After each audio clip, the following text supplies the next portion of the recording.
Hello everyone and welcome back to my channel. So today we're gonna talk about the Golden Gate in Vladimir, Russia. The Golden Gate of Vladimir, Russia, or it is called Zolotaya Varota, constructed between 1158 and 1164, is the only, albeit partially, preserved ancient Russian city gate. A museum inside focuses on the history of the Mongol invasion of Russia in the 13th century. Golden Gate existed in the holiest city of Eastern Orthodoxy, Jerusalem, Constantinople, and Kiev. On making Vladimir his capital, Andrew the Pious aspired to emulate these structures, commissioning a lofty tower over the city's main gate to be erected in limestone and lined with golden plaques. According to ancient Russian chronicles, the masons were invited from Fredrich Barbarossa. The main arch used to stand 15 meters tall.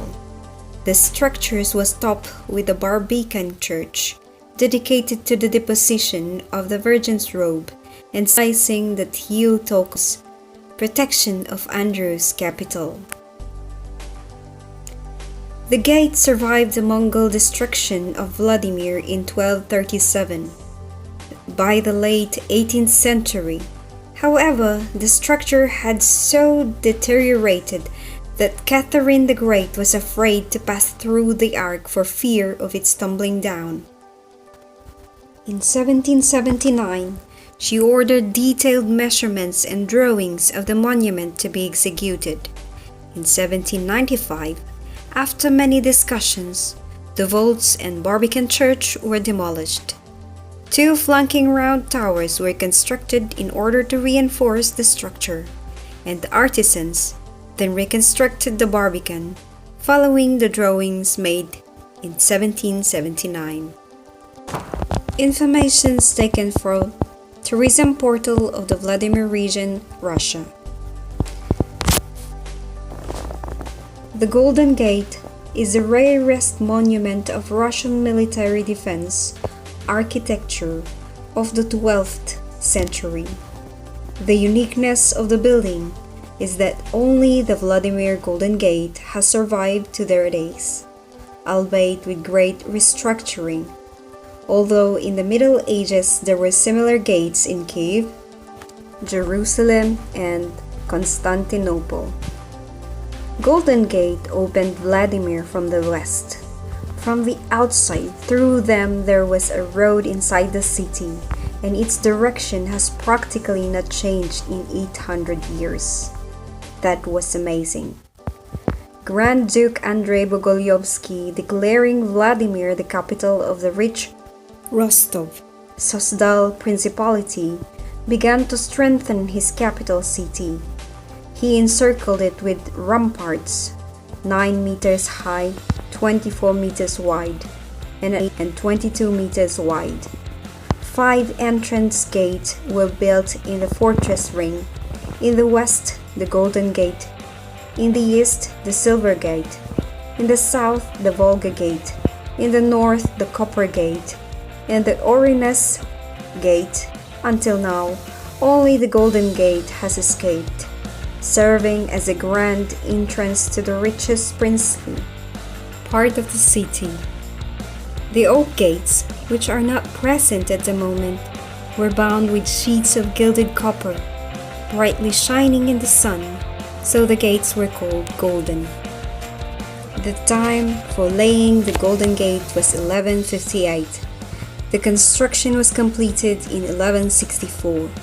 The gates were built by the Vladimir masters, belonging to the composition of princely people, as evidenced by the princely sign on one of the white stone blocks. The demonstrative nature of the construction was manifested in Vladimir Golden Gate. Andrei Bogolyovsky strove with all means to prove the equality of his new capital with the mother of Russian cities, Kiev and even with Constantinople himself. The white stone triumphal arch, reaching a height of 14 meters, a grandiose trowel tower and massive golden gates gave the building a majestic appearance. There is a legend that when the works came to an end, loops that did not have time to harden in the masonry escaped, and the oak planks buried under them 12 people who came to see the beauty of the gate. None of the eyewitnesses doubted that people were crushed to death, but Andrei Bogolyubsky ordered to bring the miraculous icon of the Mother of God and turned to the heavenly patron with a prayer for the unfortunate. The blockage was cleared and the people lying under it were found alive and unharmed. In honor of the miracle that happened, Andrei Bogolyubsky ordered to build a tiny white stone chapel over the Golden Gate of the position of the Mother of God vestments. The gates adjoined the bridge, on top of which was arranged a wooden flooring serving as a combat platform. With it, the soldiers could fire at the enemy, lower the stones, and pour boiling water on the heads of the enemies besieging the city. From the flooring, there are only large square nests in the masonry of walls, designed for powerful wooden beams. The climb to the battlefield was carried out on a stone staircase, arranged in the thickness of the southern wall.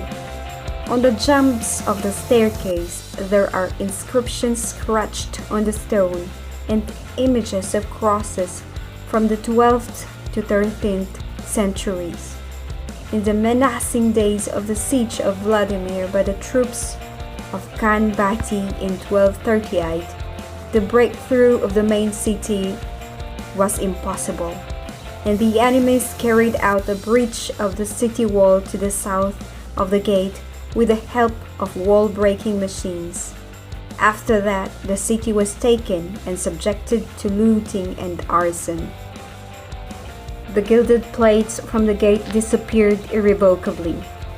Their location is still a mystery.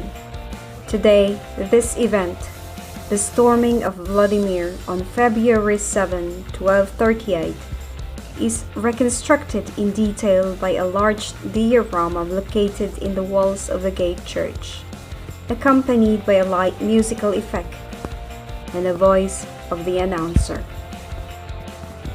The Golden Gate in the gate church itself also suffered brutally from the Tatar-Mongol devastation in the 13th century, during the formidable military events of the time of troubles in the beginning of the 17th century, during the fire of 1778.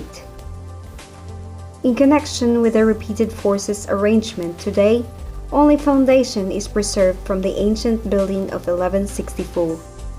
Two powerful white stone walls. At the end of the 18th century, the earth shafts, which had lost their defensive importance, were raised.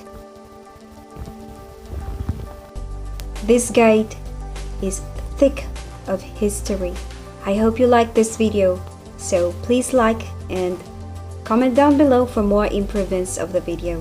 Have a great day. God bless.